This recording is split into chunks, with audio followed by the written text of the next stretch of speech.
ఈ రోజే మాస శివరాత్రి. ప్రతి నెల అమావాస్య ముందు రోజు వచ్చే చతుర్దశి తిథిని మాస శివరాత్రిగా జరుపుకుంటారు. శివుడి జన్మ తిథిని అనుసరించి ప్రతి నెల జరుపుకునేదే మాస శివరాత్రి. ప్రతి నెల కృష్ణపక్షంలో 14వ రోజున మాస శివరాత్రి పండుగను జరుపుకుంటారు. ఎంతో విశేషమైన పవిత్రమైన ఈ రోజు ఈ కథను విన్నా, చదివినా, చెప్పినా, వినిపించినా సకల శుభాలు కలుగుతాయి.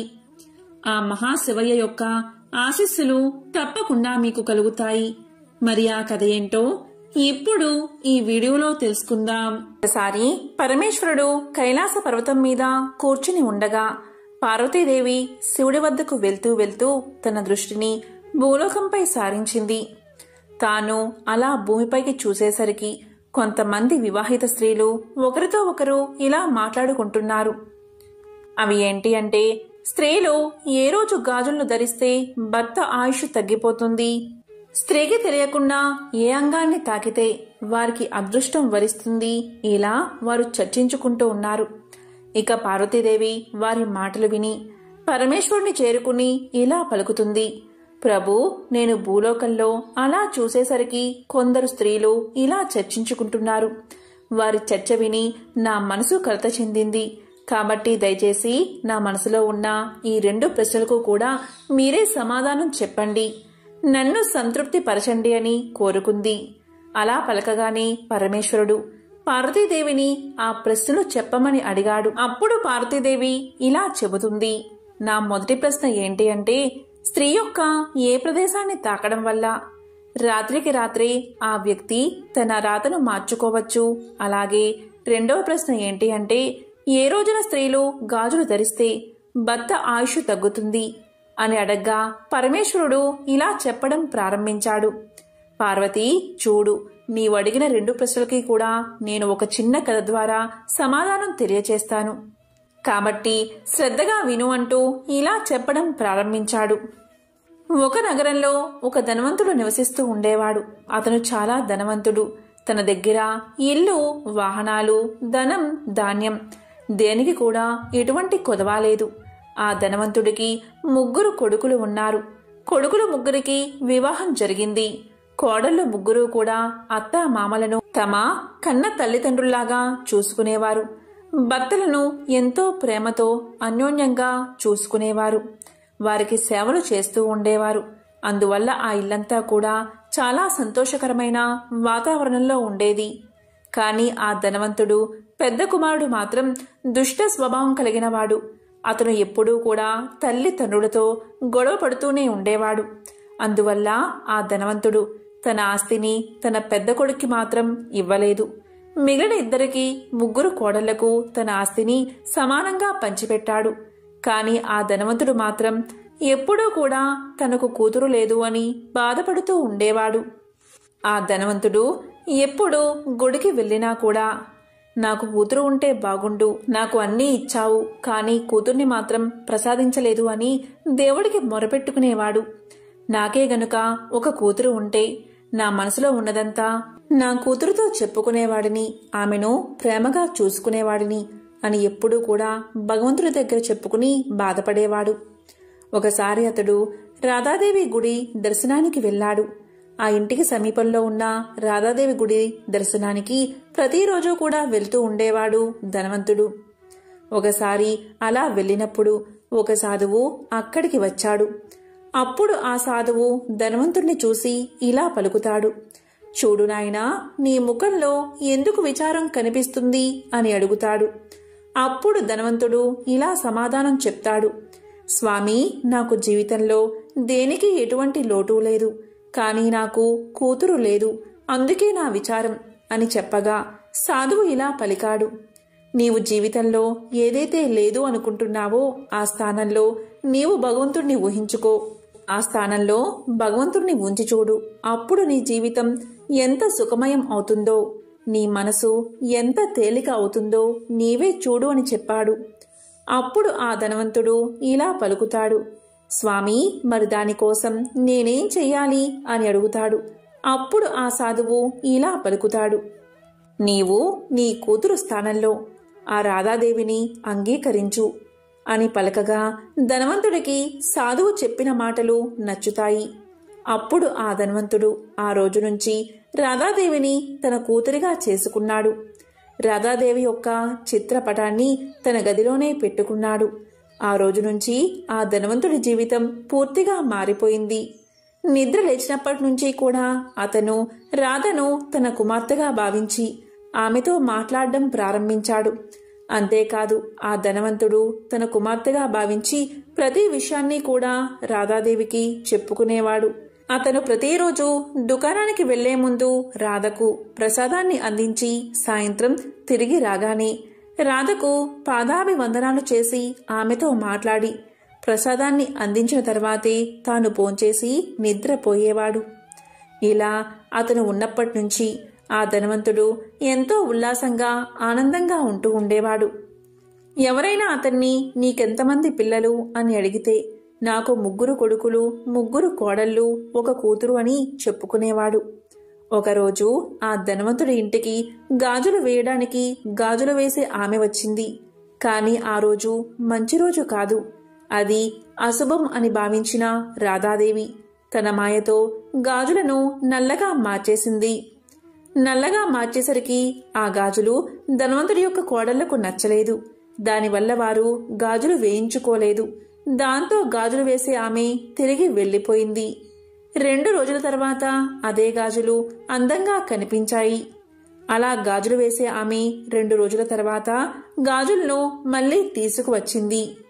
దీంతో 3 కోడళ్ళు కూడా గాజులు వేయించుకున్నారు. తరువాత రాధాదేవి కూడా ఆమెతో గాజులు వేయించుకుంది. గాజులు వేసే ఆవిడ రాధ రూపాన్ని చూడగానే మనసులో ఇలా అనుకుంది, ఈమె ఎవరు, ఎంత అందంగా ఉందో, ఎవరైనా ఇతని ఇంటికి అతిథులై వచ్చారేమో అని మనసులో అనుకుంది. ఎందుకంటే తాను ఎప్పుడు ఇంటికి వచ్చినా కూడా ధనవంతుడి 3 కోడళ్లు మాత్రమే కనిపించేవారు. వారు మాత్రమే గాజులు వేయించుకునేవారు. అయితే ఈరోజు 4వ వ్యక్తిని చూసింది. అతిథి అయి ఉండవచ్చు అనుకుంది. గాజులు వేసే అమ్మాయి గాజులన్నీ వేసిన తర్వాత యథావిధిగా డబ్బులు తీసుకోవడానికి ధనవంతుడి యొక్క దుకాణానికి చేరుకుంది. అప్పుడు ధనవంతుడు గాజులు వేసే ఆమెను చూడగానే ఎప్పటిలాగే 3 కోడళ్లకు గాజులు వేసినందుకు డబ్బులు ఇచ్చేశాడు. మీరు 3కి వేసినందుకు మాత్రమే డబ్బులు ఇచ్చారు, కానీ నేను 4కి గాజులు వేశాను అని చెప్పింది ఆమె. దానికి ధనవంతుడు ఇలా పలికాడు, నా ఇంట్లో 3 కోడళ్లు మాత్రమే ఉన్నారు. 4వ వ్యక్తి ఎవరూ లేరు. నీవు ఎవరికి గాజులు వేశావు అని పలుకుతాడు. దానికి ఆమె నేను 4కి గాజులు వేశాను అని చెప్పింది. ఆ మాటలు విన్న ధనవంతుడు ఇలా పలుకుతాడు, సరే, నీవు 3కి గాజులు వేసినందుకు డబ్బులు తీసుకుని వెళ్ళు. నేను ఇంటికి వెళ్ళి ఆ 4వ వ్యక్తి ఎవరో కనుక్కుని తరువాత నేను నీకు ఆ గాజులకు డబ్బులు ఇస్తాను అని చెప్పగా ఆమె ఇంటికి వెళ్ళిపోతుంది. సాయంత్రం ధనవంతుడు ఇక దుకాణాన్ని మూసేసి ఇంటికి వెళ్లి గాజులు వేసే ఆమె గురించి అడిగాడు. అప్పుడు కోడళ్ళు మేము 3 మాత్రమే గాజులు వేయించుకున్నాము అని సమాధానం చెప్పారు. ధనవంతుడికి ఏమీ అర్థం కాక చాలాసేపు ఆలోచించాడు. 4వ వారు ఎవరూ కనిపించలేదు. కానీ అక్కడ గాజులు వేసే ఆమె ఈ విషయాన్ని అంగీకరించడానికి సిద్ధంగా లేదు కదా. 4కి గాజులు వేశానని చాలా ఖచ్చితంగా చెప్తుంది అని అనుకుంటూ ఆలోచిస్తూ చాలాసేపు ఆలోచించి కొంతసేపు తర్వాత ధనవంతుడు ఈ విషయం మర్చిపోయి తన పనిలో తాను నిమగ్నమైపోయాడు. ప్రతిరోజులాగే రాధకు ప్రసాదాన్ని పెట్టి తర్వాత తాను భోంచేసి నిద్రపోయాడు. ఇలా ధనవంతుడు నిద్రలోకి జారుకోగానే రాధాదేవి అతని కల్లో కనిపించింది. రాధను చూడగానే ధనవంతుడి కళ్ళల్లో నీళ్లు తిరిగాయి. అప్పుడు రాధవైపు చూసి ఎందుకు విచారంగా ఉన్నావు అని అడిగాడు. అప్పుడు రాధాదేవి ఇలా చెప్తుంది, నాన్నగారు, ఈరోజు నేను చాలా బాధగా ఉన్నాను. ఇది మా నాన్నగారి ఇల్లు అని తెలిసి నేను గాజులు వేయించుకున్నాను. కానీ నానా, నీవు నా గాజులకు వెలకట్టలేదు. నీవు నన్ను నీ కూతురుగా చేసుకున్నావు, కానీ నన్ను నీవు గుర్తుపట్టలేదు. నీవు నన్ను మర్చిపోయావు, అందుకే నేను బాధగా ఉన్నాను అని చెప్తుంది. అది విన్న వెంటనే ధనవంతుడు ఆ కల్లోనే ఏడ్చేశాడు. అమ్మా, దయచేసి నన్ను క్షమించు, నేను పెద్ద తప్పు చేశాను అని నిద్ర నుంచి మేల్కొన్నాడు. అతని కళ్ళ నుంచి నీళ్లు కారుతూనే ఉన్నాయి. వెంటనే పెట్టెల నుంచి డబ్బులు తీశాడు. గాజులు వేసే ఆమె ఇంటికి వెళ్లి వాళ్ళ తలుపులు తట్టాడు. గాజులు వేసే ఆమె తలుపులు తీసి ధనవంతుణ్ణి ఇంట్లోకి రమ్మని పిలిచింది. ఇంట్లోకి వెళ్లగానే ధనవంతుడు జరిగిందంతా ఆ గాజులు వేసే ఆమెకు చెప్పాడు. నీ అంత అదృష్టవంతురాలు ఈ ప్రపంచంలో ఎవరూ ఉండరు. రాధాదేవిని నా కూతురుగా చేసుకున్నాను, కాని నేను నా కళ్ళతో ఆమెను ఎప్పుడూ చూడలేదు. కాని ఈరోజు నీవు రాధాదేవి చేతులకు గాజులు వేశావు. నీవు ఎంత అదృష్టవంతురాలివి. నా కుమార్తె ధరించిన గాజులకు మూల్యాన్ని చెల్లించడానికే ఇక్కడికి వచ్చాను. స్వయంగా గాజులు వేసే అదృష్టం నీకు కలిగింది అని పలకగానే గాజులు వేసే ఆమె, నేను రాధాదేవికి వేసిన గాజుల కోసం డబ్బులు ఎలా తీసుకుంటాను? ఇలాంటి అదృష్టం ఎవరికీ లభించదు. నాకు లభించింది కాబట్టి నా చేతులతో గాజులు వేశాను కాబట్టి నేను డబ్బు తీసుకోను అని చెప్పింది. అప్పుడు ఆ ధనవంతుడు ఒప్పుకోకుండా ఆ డబ్బుల సంచిని ఆమె ఇంట్లోనే వదిలేసి ఇంటికి చేరుకున్నాడు. అక్కడి నుంచి రాగానే రాధాదేవి గుడికి చేరుకున్నాడు. అన్నిటినీ వదిలేసి సన్యాసం తీసుకుని రాధాదేవి గుడిలోనే రాధకు సేవలు చేస్తూ తన జీవితాన్ని గడపడం ప్రారంభించాడు. ఇక భార్యను వదిలేసి ధనవంతుడు గుడిలోనే కాలక్షేపం చేస్తూ ఉండేవాడు. ఇక రాధాదేవి ఒకసారి ఆ ధనవంతుడి యొక్క పెద్ద కొడుకు కల్లో కనిపించి ఈ విధంగా చెప్పింది, నీవు నీ తల్లికి ఎప్పుడూ కూడా ఎటువంటి సేవ చెయ్యలేదు. అందువల్లే నీ పరిస్థితి ఈ విధంగా మారింది. ఈ రోజు నుంచి నీ తల్లి పాదాలు తాకడం ప్రారంభించు. రాత్రికి రాత్రే నీ విధిరాత ఎలా మారుతుందో నీవే చూడు అని పలికింది రాధాదేవి. రాధాదేవి మాటలు విన్న పెద్ద కొడుకు ప్రతిరోజు కూడా తన తల్లి పాదాలను తాకేవాడు. అలాగే తల్లికి సేవలు చేసేవాడు. మెల్లిమెల్లిగా అతని దురదృష్టం మొత్తం తొలగిపోయి ధనవంతుడు అయ్యాడు. ఈ విధంగా పరమేశ్వరుడు పార్వతీదేవికి కథను చెప్పి, పార్వతి, నీవు అడిగిన మొదటి ప్రశ్నకు సమాధానం అర్థం చేసుకో. నీ మొదటి ప్రశ్న ఏంటి అంటే, స్త్రీ యొక్క ఏ అంగాన్ని తాకడం వల్ల రాత్రికి రాత్రి వారి జీవితం మారిపోతుందో అని అడిగావు. దానికి సమాధానం చెప్తున్నాను చూడు. దురదృష్టవంతుడైన ధనవంతుడి యొక్క పెద్ద కొడుకు సైతం రాధాదేవి చెప్పిన మాట ప్రకారం తన తల్లి పాదాలను సేవ చేస్తూ తన తల్లి పాదాలను తాకుతూ ఉండేవాడు. తల్లి పాదాలకు నమస్కారం చేసుకుంటూ ఉండేవాడు. ఇలా చేయడం వల్ల వాడి భాగ్యం మారిపోయింది. దురదృష్టవంతుడి నుంచి అదృష్టవంతుడు అయ్యాడు. వాడి దోషాలన్నీ తొలగిపోయాయి. ఇదే నీవు అడిగిన మొదటి ప్రశ్న యొక్క సమాధానం. అంటే ఎప్పుడూ కూడా తల్లి పాదాలను తాకి తల్లికి సేవ చేస్తూ ఉండాలని. ఇక రెండవ ప్రశ్న, దానికి సమాధానం ఏంటి అంటే, స్త్రీ ఏ రోజున గాజులు వేసుకుంటే తన భర్త ఆయుష్ తగ్గుతుంది అని. దీనికి సమాధానం ఏంటి అంటే, గాజులు వేసే ఆమె ధనవంతుడి యొక్క ముగ్గురు కోడళ్లకు గాజులు వేయడానికి వచ్చినప్పుడు ఆమె మంగళవారం రోజు వచ్చింది. అందువల్లే రాధాదేవి తన మాయాజాలంతో గాజులను నల్లగా మార్చేసింది. అందువల్లే ఆ ధనవంతుడి కోడళ్ళు ఆ గాజులను ఇష్టపడలేదు. ఇక 2 రోజుల తర్వాత మళ్లీ గాజులు వేసే ఆమె వచ్చినప్పుడు, అంటే శుక్రవారం రోజు ఆ గాజులు మరింత అందంగా మారిపోయాయి.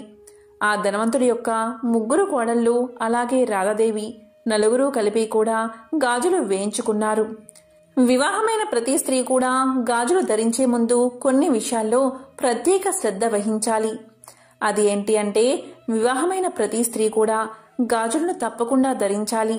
రెండవది, గాజులను ఎప్పుడూ కూడా ఉదయం లేదా సాయంత్ర సమయంలోనే ధరించాలి. మూడో విషయం ఏంటి అంటే, గాజులను ఎప్పుడూ కూడా శుక్రవారం లేదా ఆదివారం మాత్రమే ధరించాలి. ఈ రోజు ధరిస్తే భర్త ఆయుష్ పెరుగుతుంది. ఇక 4వ విషయం ఏంటి అంటే, మంగళవారం కానీ శనివారం కానీ గాజులను కొనకూడదు, అలాగే ధరించకూడదు. దీనివల్ల భర్త ఆయుష్ తగ్గిపోతుంది. అందువల్ల ఎప్పుడూ కూడా గాజులను ధరించినా సరే ఈ విషయంపై ధ్యాస పెట్టాలి. ఈ 4 విషయాలు ఎవరైతే గుర్తించుకుని అమలు పరుస్తారో వారు ఎప్పుడూ కూడా సుమంగళిగానే జీవిస్తారు, సుమంగళిగానే మరణిస్తారు అని సాక్షాత్తు పరమేశ్వరుడే పార్వతీదేవి అడిగిన ప్రశ్నలకు సమాధానం చెప్పాడు. పూర్వం భీష్మ పితామహుడు అంపశయ్యపై ఉండగా ధర్మరాజు అతని చెంత చేరి అనేక ప్రశ్నలు అడిగి తన ధర్మ సందేహాలను తీర్చుకునేవాడు. ఈ విధంగా ఒకసారి ధర్మరాజుకి ఒక సందేహం వచ్చింది. ఉన్నత పదవుల్లో ఎలాంటి వారిని నియమించాలి అన్న అనుమానం వచ్చింది. దయచేసి తన సందేహాన్ని నివృత్తి చేయమంటూ ఆయన భీష్ముణ్ణి కోరాడు. అప్పుడు భీష్ముడు ఒక కథ ద్వారా ధర్మరాజు సందేహాన్ని నివృత్తి చేశాడు. పూర్వం ఒక అడవిలో ఒక ముని తపస్సు చేసుకుంటూ జీవిస్తున్నాడు. ఒక కుక్క ఎప్పుడూ ఆ ముని వెంటే తిరుగుతూ ఉండేది. తన పట్ల విశ్వాసంగా ఉన్న ఆ కుక్కని చూసిన ముని దాన్ని తన చెంత ఉండనిచ్చేవాడు.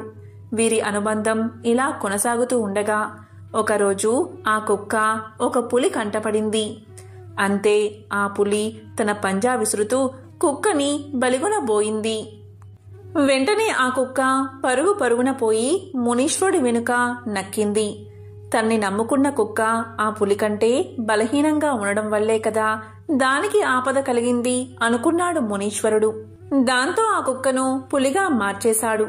ఆ ఘటన చూసిన పులి భయపడి గిర్రున వెనక్కి తిరిగి పారిపోయింది.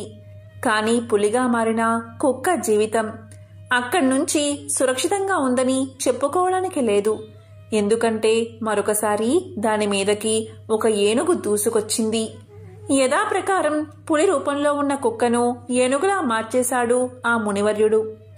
ఇలా ఏ జంతువు దాడి చేసినా తన దగ్గర ఉన్న కుక్కను అంతకంటే బలమైన జంతువుగా మార్చసాగాడు ముని. అలా బెబ్బుల్లా మారిన కుక్క ఒకరోజు బోర విరుచుకుని అడవిలో తిరగసాగింది. ఇక తన మీద దాడి చేసేంతటి శక్తి మరో జంతువుకి లేదన్న నమ్మకంతో నిర్భయంగా సంచరించసాగింది. కాని అలా తిరుగుతూ ఉండగా దాని మనసులో ఒక ఆలోచన మొదలైనది.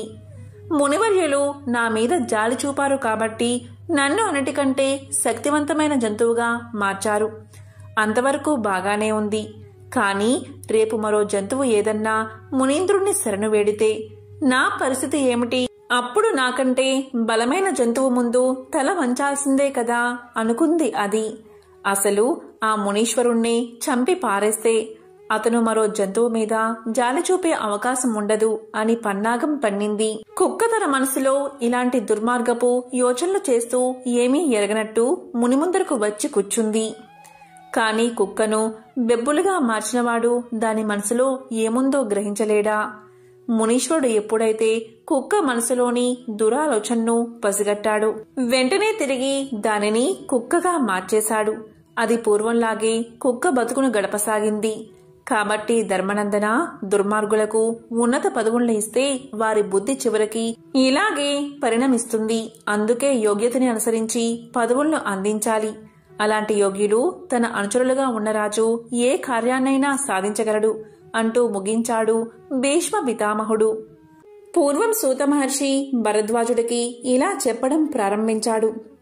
చంద్రవంశ రాజులలో శంతనుడు ఎంతో మంచివాడు. అతను దాన ధర్మాలు చేయడంలో ఎంతో పేరు తెచ్చుకున్నాడు. అదేవిధంగా బల పరాక్రమాల్లోనూ ప్రజలను చక్కగా పరిపాలించడంలోనూ అతనికి మంచి పేరు ఉంది. దీంతో శంతనుడి మంచితనాన్ని గ్రహించిన ఇంద్రుడు అతనికి ఒక మంచి రథాన్ని బహుమతిగా ఇచ్చాడు.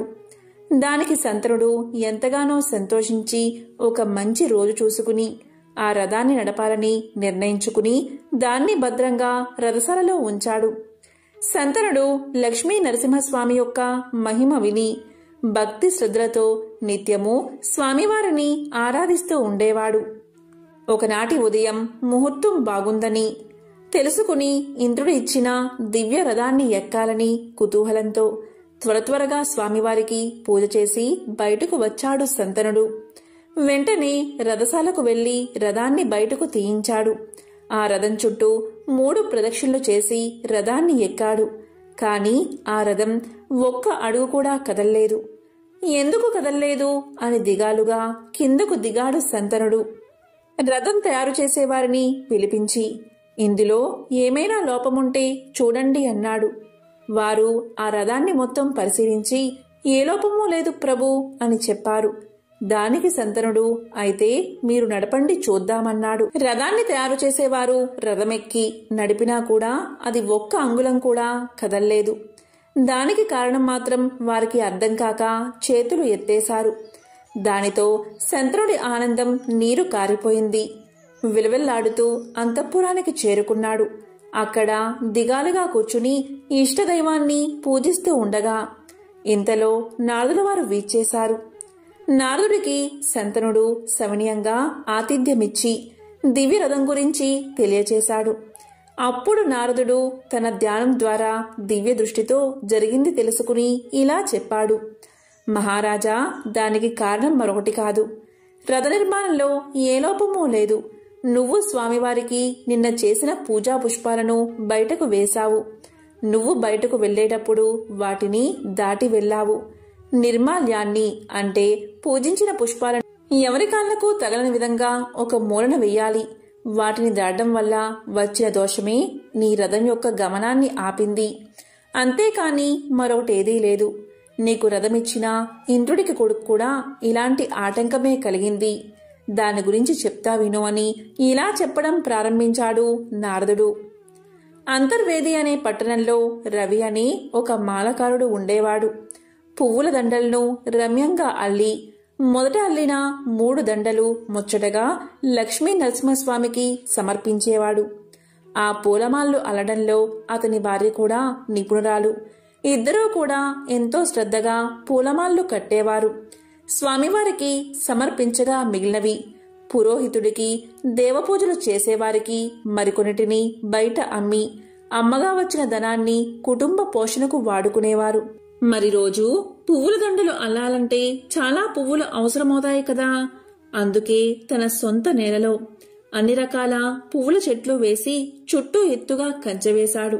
దానికి ఇంట్లో నుండి మాత్రమే వెళ్లడానికి ద్వారాన్ని ఉంచాడు. ఎవరూ వెళ్లకుండా జాగ్రత్త చేసుకున్నాడు. ఆ విధంగా తన సొంత నేలలో మల్లె, జాజి, పొన్న, చామంతి, సంపెంగ, సన్నజాజి ఇలా రకరకాల పువ్వులను తన తోటలో వేశాడు. ఆ పూలలో సూర్యోదయం సమయంలో కొన్ని పూలు పోస్తే సూర్యుడు అస్తమించాక కొన్ని పుష్పాలు వికసించేవి. ఆ పూల మొక్కలకి ఎప్పటికప్పుడు నీరు పెడుతూ చెట్లు బాగా పూలు పూసేలా శ్రద్ధ చేసుకునేవాడు. ఇలా ఉండగా ఒకరోజు వేకువజామునే లేచి స్నానాదులు ముగించుకుని పూల బుట్టలు తీసుకుని తోటలోకి వెళ్లాడు రవి. తీరా అక్కడికి వెళ్లి చూస్తే అతను ఎంతో ఆశ్చర్యపోయాడు. తోటలో ఒక్క పువ్వు కూడా పూయలేదు. నిన్న రాత్రి అన్ని మొగ్గలు ఉన్నా ఉదయానికి ఒక్క పువ్వు కూడా లేకపోవడం చూసి జరిగింది భార్యకు చెప్పాడు. తోటలోకి వెళ్లడానికి ఒక్క ద్వారం మాత్రమే ఉంది. ఆ ద్వారం గుండా నాకు తెలియకుండా రావడం అసాధ్యమని, ఈ పువ్వులన్నిటినీ ఎవరో కోసారు అని భార్యతో సంభాషించి బాగా తెల్లవారాక అక్కడ ఇక్కడ ఉన్న గుప్పెడు పువ్వులు తెచ్చి ఇంట్లో ఉన్న నరసింహస్వామి వారి విగ్రహాన్ని పూజించి ఆ పుష్పాలు ఎవరు కోసారో మీరే సెలవివ్వాలి స్వామి అని నమస్కారం చేసుకుని నిద్రపోయాడు రవి. అతనికి గాఢ నిద్ర పట్టింది. కలలో స్వామి కనిపించి, రవి, విచారించకు. ఈరోజు నన్ను పూజించిన పువ్వులను అంటే నిర్మాల్యాన్ని తీసుకుని తోటకు అవతల వైపు వేసిరా. అప్పుడు పువ్వుల కోసం వచ్చిన ఇంద్రుడి కొడుకు యొక్క దొంగతనం బయట పడుతుందని చెప్పాడు. అప్పుడు రవి లేచి దైవానికి నమస్కారం చేసుకుని జరిగింది భార్యకు చెప్పాడు. వెంటనే అతను పూజా గృహంలోకి వెళ్లి నిర్మాల్యం అంటే పూజించిన పుష్పాలను తోట గోడ పక్కన చల్లివచ్చాడు. అంతలో దివ్యరథం గంటల చప్పుడుతో వచ్చింది. అందులో నుంచి ఇంద్రుడి కొడుకు దిగి తోటలోకి వెళ్లి పువ్వులు కోసుకుని రథం దగ్గరకు వచ్చాడు. తీరా రథం ఎక్కబోగా రథాన్ని ఎక్కలేకపోయాడు. ఏమిటి ఈ వింత అని అడిగాడు రథసారథుణ్ణి. గోడ పక్కన స్వామిని పూజించి పడేసిన పువ్వులు ఉండడం రథసారథి గమనించాడు. అప్పుడు ఇంద్రుడి కొడుకుతో ఇలా పలికాడు. అక్కడ స్వామిని పూజించిన పువ్వులు గోడ పక్కనే పడి ఉన్నాయి. వాటిని నువ్వు గ్రహించగా వాటిని దాటి ఇలా వచ్చావు. నిర్మాల్యాన్ని దాటినందువల్ల ఇది జరిగింది. ఈ దోషం పోవాలంటే నువ్వు తిన్నగా కురుక్షేత్రానికి చేరుకో. అక్కడ మునులు యజ్ఞం చేస్తూ ఉంటారు. చూడ్డానికి ఆ యజ్ఞాన్ని చూడ్డానికి చాలా మంది జనం వస్తూ పోతూ ఉంటారు. ఆ జనం అక్కడ భోజనం చేసి తినగా వదిలేసిన ఎంగిలాకులు తీసి అవతల పారేస్తూ ఆ ప్రదేశాన్ని నీటితో శుద్ధి చేస్తూ ఉండు. ఇలా 15 సంవత్సరాలు చేస్తే నిర్మాల్యాన్ని దాటినందువల్ల కలిగిన పాపం పోతుంది అని చెప్పి రథసారథి అప్సరసలను రథంపై ఎక్కించుకుని స్వర్గానికి వెళ్లిపోయాడు. అంతటా ఇంద్రుడి కొడుకు కురుక్షేత్రానికి వెళ్లి సామాన్య మానవుడిగా వెళ్లి 15 సంవత్సరాలు ఆ విధంగా ఎంగిల ఆకులు తీసి కాలక్షేపం చేస్తూ ఉన్నాడు. తరువాత పాప విముక్తుడై తిరిగి మళ్లీ అమరావతి స్వర్గానికి చేరుకున్నాడు. కాబట్టి ఓ మహారాజా, నిర్మాల్యాన్ని అంటే దేవతలకు పూజించిన పూలను మనం ఎప్పుడూ కూడా దాటకూడదు. వాటిని ఎవరూ నడవని ప్రదేశంలో వెయ్యాలి. కాబట్టి నువ్వు కూడా కురుక్షేత్రానికి వెళ్లి అక్కడ యాత్రికులు భుజించి లేవగానే ఆ ఎంగిలి విస్తర్లు తీసి ఆ ప్రదేశాన్ని శుభ్రం చేస్తూ ఉండు. ఇలా 15 సంవత్సరాలు చేస్తే నిర్మాల్యాన్ని దాటిన దోషం తొలగిపోతుంది. ఈ విధంగా పాపం తొలగిపోయిన తర్వాత ఈ దివ్య రథమెక్కి రాజ్యాన్ని పరిపాలించు అన్నాడు నారదుడు. అంతటా నారద మహర్షి చెప్పినట్లు చేసి పాపాన్ని పోగొట్టుకుని దివ్య రథాన్ని ఎక్కి హాయిగా రాజ్యాన్ని పరిపాలించాడు శంతన మహారాజు. కాబట్టి నిర్మాల్య దోషం ఇలా ఉంటుంది అని సూత మహాముని భరద్వాజుడికి తెలియచేశాడు. ఒకసారి నారదుడు క్షేత్రాలన్నీ దర్శించుకుంటూ వింధ్యా పర్వతం మీదకి వచ్చాడు. నారద మహర్షి రాగానే వింధ్యరాజు ఎదురు వెళ్లి స్వాగత సత్కారాలు అందించి ఉచిత రీతిన గౌరవించాడు. కుశల ప్రశ్నలు అయిన తర్వాత ఇష్టాగోష్ఠి జరుగుతుంది.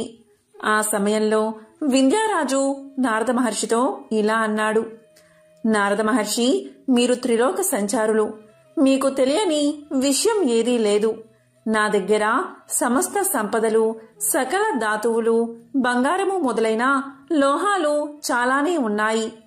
అలాంటప్పుడు పర్వతాలలో సార్వభౌముడు అని చెప్పదగిన వాడిని నేనేగాక ఇంకెవరు అన్నాడు వింధ్యరాజు. ఆ మాటలు విన్న నారదుడు నిట్టూర్పు విడిచాడు. దానికి ఆశ్చర్యపోయాడు వింధ్యరాజు. మహర్షి నిట్టూర్పుకు కారణం ఏమిటి? పర్వతాలలో సార్వభౌముణ్ణి తను కాదా ఈ రకంగా ఆలోచిస్తూ, మహర్షి మీ నిట్టూర్పుకు అర్థం ఏమిటి అని అడిగాడు వింధ్యరాజు. దానికి నారదుడు ఇలా చెప్పాడు.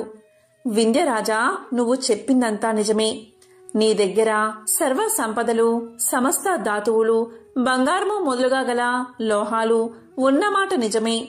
కాని మేరు పర్వత శిఖరాలు మహోన్నతములై దేవలోకం దాకా వ్యాపించి ఉన్నాయి.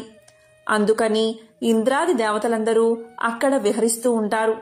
నీకా ఆ భాగ్యం లేదు. అందుకే నాకు ఈ విచారము అన్నాడు నారదుడు. మేరు పర్వతం కన్నా గొప్ప అనిపించుకోవాలంటే ఆ పరమేశ్వరుణ్ణి ఆరాధించడమే ఒకే ఒక మార్గం అని నిశ్చయించి తపస్సు చేసుకోవడానికి ఓంకార యంత్రం ఒకటి తయారు చేసి దానిమీద పార్థివ లింగాన్ని స్థాపించి సంకల్పించాడు వింధ్యరాజు. ఆ రకంగా 100 నెలలు ఘోరమైన తపస్సు చేశాడు. అతని తపస్సుకు మెచ్చి భక్త సులభుడైన పార్వతీపతి ప్రత్యక్షమై వింధ్యరాజా, ఏం వరం కావాలో కోరుకో అన్నాడు. అప్పుడు వింధ్యరాజు ఇలా కోరుకున్నాడు. పరమేశ్వర, చంద్రమౌళీశ్వర, పాహిమాం తండ్రి పాహిమాం. నీ కరుణ ఉంటే చాలు, భక్తుల కోరికలు పూర్తిగా తీరిపోతాయి. అలాంటిది నువ్వు ప్రసన్నమయ్యావు. నాకు ఇంకా కావాల్సిందేముంది? అయినప్పటికీ నాది ఒక చిన్న ప్రార్థన. మేరు పర్వత శిఖరాలు బాగా పెద్దవిగా దేవతలు విహరించడానికి వీలుగా ఉండడం నాకు భరించలేకుండా ఉంది. దేవతలందరూ నీ పాదాలకు నమస్కరిస్తారు. కాబట్టి అటువంటి నువ్వు నా శిఖరాన సదా నివసించవలసిందిగా ప్రార్థిస్తున్నాను అన్నాడు వింధ్యరాజు. ఆ మాటలు విన్న శంకరుడు, భక్తుడైన వింధ్యరాజు కోరిక తీరుస్తాను అన్నాడు. ఈ విధంగా తన్ని ఆశ్రయించిన వింధ్యరాజు యొక్క కోరికను నెరవేర్చాడు మహేశ్వరుడు. అలాగే మహాశివుడికి సంబంధించిన ఒక విశేషమైన కథను ఇప్పుడు విందాం. పూర్వకాలంలో వ్యాఘ్రపాదుడు అనే మహర్షి ఉండేవాడు. అతని కుమారుడే ఉపమన్యువు. ఉపమన్యువు పూర్వపు జన్మలో వేదాంగ విదుడు, మహాయోగి. కాని యోగ భ్రంశం వల్ల బ్రాహ్మణ బాలకుడిగా జన్మించాడు. వ్యాఘ్రపాద మహర్షి చాలా బీదవాడు. అందువల్ల తన కొడుకుకి పాలు పట్టలేక నీళ్లలో పిండి కలిపి తాగించేవాడు. ఈ విధంగా పిండి కలిపిన పాలు తాగి పిల్లవాడు బక్క చిక్కిపోయాడు. కొంతకాలానికి ఉపమన్యువు తల్లి బాలుణ్ణి తీసుకుని పుట్టింటికి వెళ్ళింది. అక్కడ వారికి గో సంపద పుష్కలంగా ఉంది. అందుచేత పిల్లవాడు పాలు తాగి చక్కగా ఒళ్ళు చేశాడు. ఇలా కొద్ది రోజులు గడిచిపోయాయి. తరువాత ఆమె బాలుణ్ణి తీసుకుని వ్యాఘ్రపాదుడి వద్దకు వెళ్ళింది. అక్కడ మళ్లీ పిల్లవాడికి పాలకు బదులుగా నీటిలో పిండి కలిపి పెట్టారు. అయితే పాలు తాగడానికి అలవాటు పడ్డ బాలుడు ఈ పిండి పాలు తాగనని మొండికేశాడు. అప్పుడు వ్యాఘ్రపాదుడు జరిగిన విషయం తెలుసుకుని పిల్లాన్ని బుజ్జగించి శివ పంచాక్షరి మంత్రాన్ని తన కొడుకుకి ఉపదేశించి ఆ మంత్రాన్ని భక్తితో జపిస్తే శంకరుడు ఆవును దూడను తెచ్చి ఇస్తాడు అని వ్యాఘ్రపాదుడు కుమారుడికి తెలియజేశాడు. తండ్రి చెప్పిన విధంగానే కొడుకు పంచాక్షరి మంత్రాన్ని జపిస్తూ ఉండేవాడు.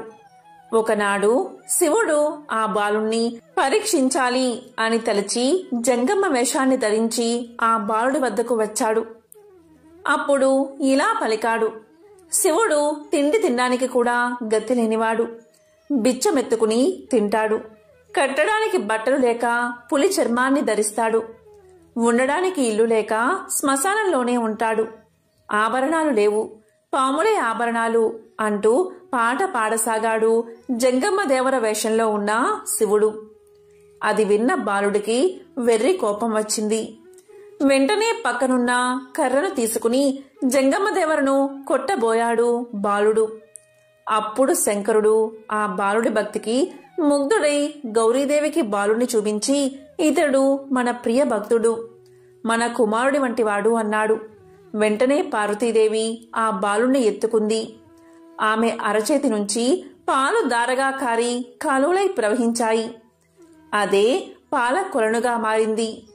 ఆంధ్రదేశంలో ఉన్న 5 ఆరామాలలోనూ ఒక్కటైన క్షీరారామం ఇదే.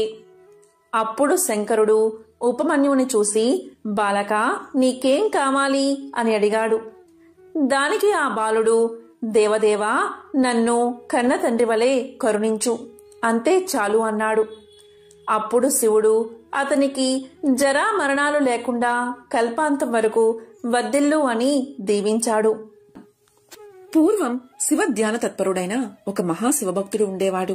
అతను మట్టి కుండలు చేస్తూ జీవనం గడిపేవాడు. అదే వృత్తిని చేపట్టి శివభక్తులను ఎంతో భక్తితో సేవించేవాడు. మంచి గృహస్థుడు. గృహస్థ ధర్మాన్ని యథావిధిగా పాటిస్తూ వచ్చిన శివభక్తులను ఆనందంతో సేవిస్తూ తాను తయారు చేసిన భిక్ష పాత్రలను శివభక్తులకు ఉచితంగా ఇచ్చేవాడు. ఆ మహాశివుణ్ణి నీలకంఠుడిగా భక్తి ప్రపత్తులతో కొలిచేవాడు. ఈ ప్రపంచాన్ని కాపాడటానికి ఆ మహాశివుడు హాలాహలం మింగిన వైనాన్ని, ఆయన్ని కొలిచిన వారికి రక్షకుడిగా పాపాలన్నీ పోగొట్టి తన లోకానికి తీసుకువెళ్తాడు అని అందరికీ చెప్తూ ఉండేవాడు. ఎప్పుడూ కూడా ఆ నీలకంఠుడి నామాన్ని ఉచ్చరిస్తూ ఉండేవాడు.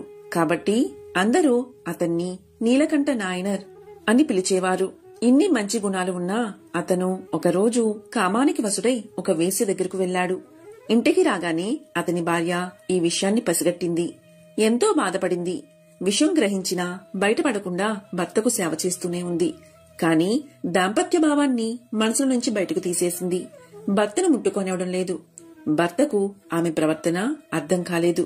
ఒకరోజు కోరికతో ఆమెను సమీపించగా ఆమె నీలకంఠుడిపైన ఆనపెట్టి ఆమె భర్తతో ఇలా అంది: ఆ నీలకంఠ స్వామి పేరుతో మిమ్మల్ని అడుగుతున్నాను, ఈ రోజు నుండి మమ్మల్ని తాకకండి అంటుంది. భార్య మమ్మల్ని అంది కాబట్టి ఈ లోకంలో ఏ స్త్రీని తాకకూడదని నీలకంఠ నాయనర్ నిర్ణయించుకున్నాడు.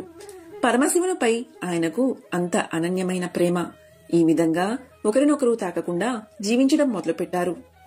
ఈ విషయం గురించి బయట ఎవ్వరికీ తెలియనివ్వలేదు. ఈ విధంగా కొన్ని సంవత్సరాలు గడిచాయి. భార్యాభర్తలు వృద్ధులు అయ్యారు. వారిద్దరినీ చూసి ఆ మహాశివుడు ఎంతో ఆశ్చర్యపోయాడు. వీరి చరిత్ర ఎలాగైనా అందరికీ తెలియాలని, వారి ఔన్నిత్యాన్ని లోకానికి చాటి చెప్పాలి అని ఆ మహాశివయ్యకు అనిపించింది. ఒకరోజు ఆ మహాశివుడు ఒక శివయోగిగా మారి నీలకంఠ నాయనర్ ఇంటికి వచ్చాడు. భార్యాభర్తలు యోగిని సాదరంగా ఆహ్వానించి సబరచర్యలు చేశారు. యోగి రూపంలో ఉన్న ఆ మహాశివుడు ఒక భిక్షపాత్రను నీలకంఠ నాయనర్కిచ్చి ఇలా అన్నాడు, ఓ నీలకంఠ నాయనర్, నేను ఇప్పుడు వెళ్లి మళ్లీ వస్తాను. దీన్ని నీ దగ్గర సురక్షితంగా ఉంచు. ఈ లోకంలో నాకు ఇది అత్యంత విలువైంది. దీన్ని తాకితే ఏ వస్తువైనా పవిత్రమవుతుంది. కాబట్టి ఇది నాకు ఎంతో ముఖ్యమైంది. అందుకని దీన్ని జాగ్రత్తగా కాపాడమని చెప్పి యోగి వెళ్లిపోయాడు. నీలకంఠ నాయనర్ దాన్ని జాగ్రత్తగా చూడసాగాడు. చాలా కాలం తర్వాత ఒకరోజు శివయోగి తిరిగి వచ్చి నీలకంఠ నాయనర్ను భిక్షపాత్ర గురించి అడిగాడు. ఇంతకు ముందే యోగి రూపంలో ఉన్న మహాశివుడు ఆ పాత్రను అక్కడ లేకుండా మాయించేయడం జరిగింది. నీలకంఠ నాయనర్ భిక్షపాత్ర కోసం ఇల్లంతా వెతికాడు. కాని ఎక్కడా భిక్షపాత్ర కనిపించలేదు. ఇదేదో మాయగా ఉంది అనుకుని ఎంతో భయపడ్డాడు. యోగి ఏమంటాడో అని భయంతో వణుకుతూ యోగి పాదాలపై పడ్డాడు. స్వామి, భిక్షపాత్ర కనిపించడం లేదు, నన్ను క్షమించండి అన్నాడు. దానికి యోగికి ఎంతో కోపం వచ్చింది. యోగి, నీలకంఠ నాయనర్, నీవు దొంగవి, మోసగాడివి అని నిందించాడు. ఆ పాత్ర కంటే ఇంకా విలువైన పాత్ర ఇస్తానని నీలకంఠ నాయనర్ యోగితో అన్నాడు. అయినా దానికి శివయోగి ఒప్పుకోలేదు. పదే పదే తాను ఆ పాత్రని దొంగలించలేదని, ఏదో మాయగా అది కనిపించడం లేదని, అది ఎలా మాయమైందో తనకు తెలియదని ఎన్నో విధాలుగా చెప్పాడు నీలకంఠ నాయనర్. తర్వాత యోగి నీలకంఠ నాయనర్తో ఇలా అన్నాడు, నీవు చెప్పేది నిజమైతే నీ భార్య చేయి పట్టుకుని ప్రమాణం చెయ్యి అని అడిగాడు. కాని ఆ మహాశివుడి మీద ఒట్టు పెట్టాడు. కాబట్టి జరిగింది యోగికి చెప్పకుండా నేను నా భార్యను ముట్టుకోను అన్నాడు నీలకంఠ నాయనర్. దానికి శివయోగి, నువ్వు దొంగతనం చేశావు కాబట్టే నీ భార్య చేయి పట్టుకోను అంటున్నావు. అందుకు దొంగతనం నేరం కింద రాజుగారి న్యాయస్థానానికి తీసుకువెళ్తాడు శివయోగి. అక్కడ కూడా రాజుగారు ఆ శివయోగి చెప్పినట్లు ప్రమాణం చెయ్యాలి అని ఆజ్ఞాపించారు. నీలకంఠ నాయనర్ అతని భార్య ఏమీ చేసేది లేక ఒక కర్ర తీసుకుని చిరుక కొన పట్టుకుని చెరువులో మునగబోయారు. దానికి ఆ శివయోగి ఇలా అన్నాడు, మీ ఇద్దరూ కర్ర పట్టుకుని కాదు, ఇద్దరూ ఒకరి చెయ్యి ఒకడు పట్టుకుని నీటిలో మునగాలి అని ఆదేశించారు. నిజం నిరూపించాలంటే ఇద్దరూ చేతులు పట్టుకుని నీటిలో మునగాలి అన్న ఆదేశం విన్న నీలకంఠ నాయనర్ నిజాన్ని దాచలేక భార్యాభర్తల మధ్య ఏం జరిగిందో అందరికీ తెలియచేశాడు. ఆ మహాశివుడి మీద ఆన వేసినట్లు చెప్పాడు. కాబట్టి నేను నా భార్య చేతిని పట్టుకుని చాలా సంవత్సరాలయ్యింది. నేను నా భార్య చేయి పట్టుకుంటే మాట తప్పినవాణ్ణి అవుతాను. ఇది ఆ మహాశివుడు సహించడు అని నీలకంఠ నాయనర్ చెప్పాడు. ఇక శివయోగి, సరే అయితే మీ ఇద్దరూ ఆ కర్రను చెరక కొన పట్టుకుని నీటిలో మునగండి అన్నాడు. అలా వాళ్ళిద్దరూ నీటిలో మునగగానే అక్కడ ఒక విచిత్రం జరిగింది. ఇద్దరూ నీట మునిగి తేలగానే వారిద్దరూ యవ్వనవంతులుగా మారిపోయారు. అక్కడ ఉన్న వారందరూ ఇదంతా చూసి ఎంతో ఆశ్చర్యపోయారు. వెంటనే శివయోగి అంతర్ధానమైపోయాడు. పార్వతీ పరమేశ్వరులు అక్కడ ప్రత్యక్షమై, మీరు అత్యంత సంయమనంతో భక్తితో జీవనం సాగించిన విషయాన్ని అందరికీ తెలియజేయాలని మేము ఇలా చేశాము. అలాగే మీరు ఎంతో భక్తి శ్రద్ధలతో నిరంతరం ఉండడం వల్ల మీరు తిరిగి యవ్వనవంతులుగా మారారు. మీరు యవ్వనవంతులుగా శాశ్వతంగా మా లోకంలో నివసించండి అని వారిద్దరినీ తమ లోకానికి తీసుకుపోయారు ఆ పార్వతీ పరమేశ్వరులు. చివరకు వారికి శివ సాన్నిధ్యం లభించింది. కాబట్టి ఎంతో పవిత్రమైన విశేషమైన ఈ కథను విన్నా, చదివినా, చెప్పినా, వినిపించినా అష్ట ఐశ్వర్యాలు కలుగుతాయి. సకల పాపాలు తొలగిపోయి సకల శుభాలు కలుగుతాయి. అదేవిధంగా ఆ పార్వతీ పరమేశ్వరులకు సంబంధించిన ఒక చిన్న కథను తెలుసుకుందాం. ఆదియోగి శివుడు ఇంకా పార్వతీదేవుల వివాహం అనేది ఒక గొప్ప వేడుక. పార్వతి ఒక యువరాణి కాబట్టి ఆ ప్రాంతంలోని ప్రముఖులందరినీ ఆహ్వానించారు. రాజులు, రాణులు, దేవుళ్ళు, దేవతలు ఒకరిని మించి ఒకరు గొప్పగా అందంగా ముస్తాబై వచ్చారు. అప్పుడు పెళ్లికొడుకు శివుడు జడలు కట్టిన జుట్టుతో ఆపాదమస్తకం విభూతి రాసుకుని రక్తం కారుతున్న ఏనుగు చర్మాన్ని ధరించి అక్కడికి వచ్చాడు. ఆయన పరమానందపు మత్తులో మునిగి తేలుతూ ఉన్నాడు. అతని పరివారంలో ఉన్న జీవులంతా మానవ రూపంలో కాకుండా ఏదో వికృతమైన, అలాగే వక్రీకరించిన రూపాలతో ఉన్నారు. ఎవరికీ అర్థం కాని ఏదో భాషలో వారిలో వారు మాట్లాడుకుంటూ ఏవో శబ్దాలు చేస్తున్నారు. మీనాదేవి పార్వతీదేవి తల్లి పెళ్లి కొడుకును చూసి కళ్ళు తిరిగి పడిపోయింది. అప్పుడు పార్వతి శివుడి దగ్గరకు వెళ్లి, మీరు ఇలా ఉండటంలో నాకు ఎటువంటి అభ్యంతరమూ లేదు. మీరెలా ఉన్నా పర్వాలేదు, నాకు కావలసింది మీరు.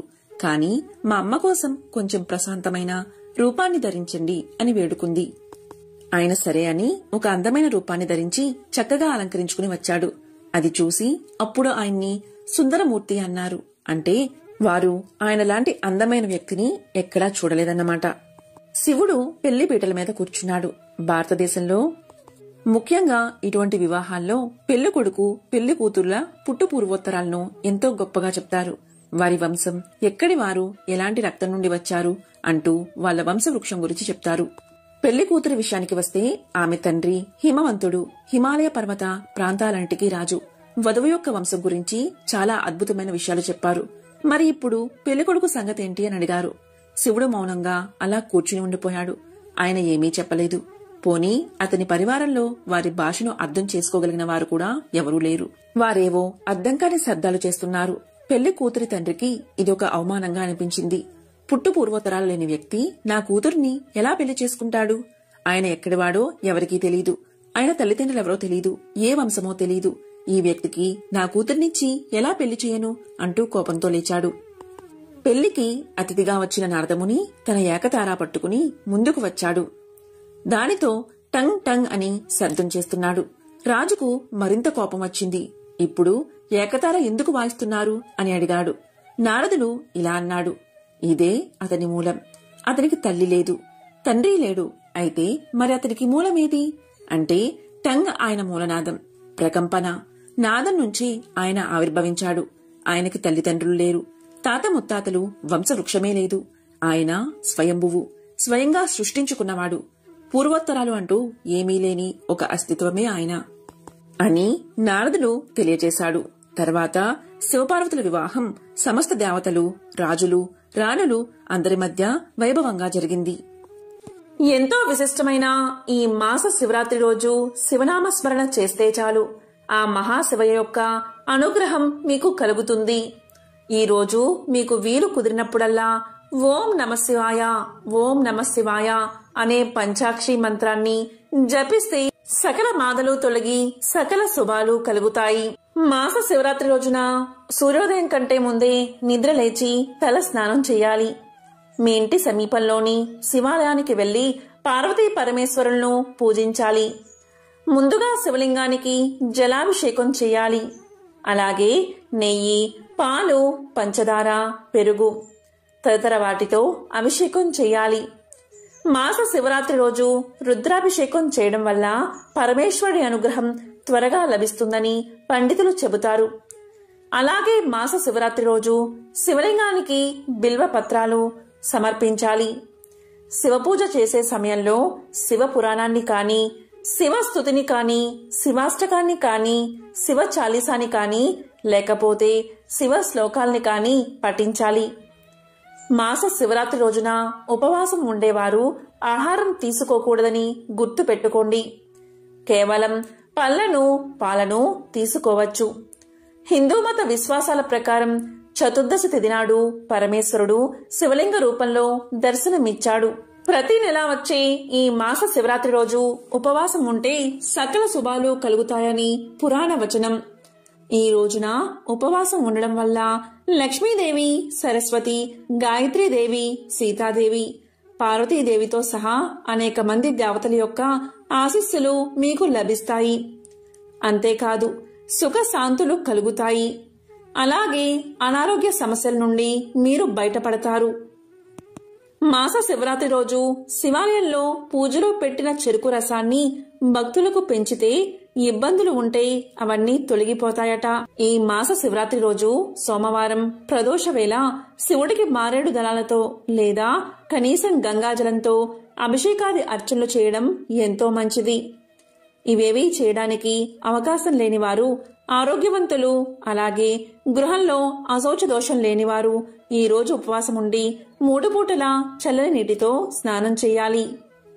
మాస శివరాత్రిని జరుపుకోవడం వల్ల, ప్రత్యేకించి ఈ రోజును శాస్త్రీయంగా జరుపుకోవడం వల్ల జాతకంలోని క్షీణ చంద్ర దోషాల యొక్క తీవ్రత తగ్గుముఖం పడుతుంది.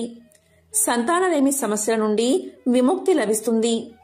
వృత్తికి సంబంధించిన అవరాధాలలో మార్పు కలుగుతుంది.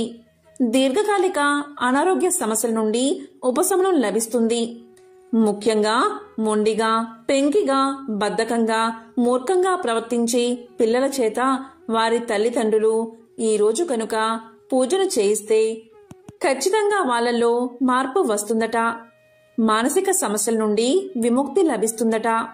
మరి ఎంతో పవిత్రమైన విశేషమైన ఈ మాస శివరాత్రి రోజు మహాశివయ్యకు సంబంధించిన ఈ కథలను విని శివ పంచాక్షరి మంత్రాన్ని అంటే ఓం నమఃశివాయ అనే మంత్రాన్ని ఒక్కసారైనా పఠించండి. ఆ మహాశివయ్య యొక్క ఆశీస్సులను పొందండి. ఓం నమఃశివాయ.